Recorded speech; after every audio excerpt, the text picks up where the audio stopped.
Most days, Coral was early for sea school. But this morning, Coral was having one problem after another. First, she dropped her seaweed pancakes all over the ocean floor. She cleaned them up, but then she got a stain on her new top and had to change.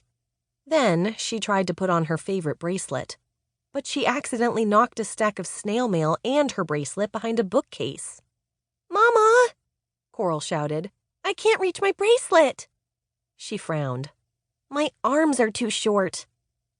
"I'm coming," Mama replied. She floated over and reached a paw behind the bookcase.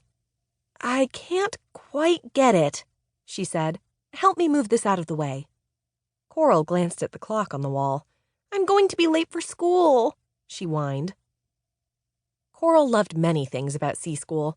She loved being in the same class as her two best friends. She loved having the most interesting teacher ever, Ms. Harper, who made every day positively amazing. "Do you want to go to sea school without it today?" Mama asked.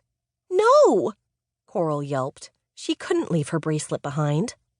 "You know Shelly, Angel, and I wear our bracelets every day." Shelly and Angel were Coral's best friends. They wore their matching friendship bracelets so that everyone in Kittentail Cove knew they were a team. Coral would rather be late than go without her bracelet, and she hated being late.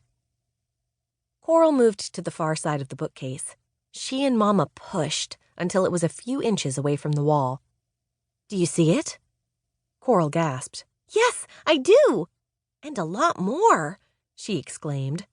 She scooped up her bracelet and the snail mail. Then she picked up a sea glass necklace, a book, a scallop shell from her last trip to Tortoiseshell Reef, and a half-eaten piece of Founder's Day candy.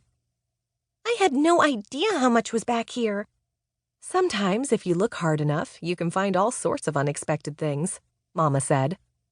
Coral handed Mama the snail mail and said, "If I hurry, I can still get to sea school on time."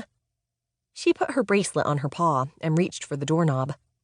Before Coral could open the door, Mama shouted, "Hold on a minute. There's something here for you." She held out an envelope. Coral's eyes grew wide. She said, "Snail mail? For me?" Mama nodded. Coral had never gotten snail mail before, but there was no time to read a letter.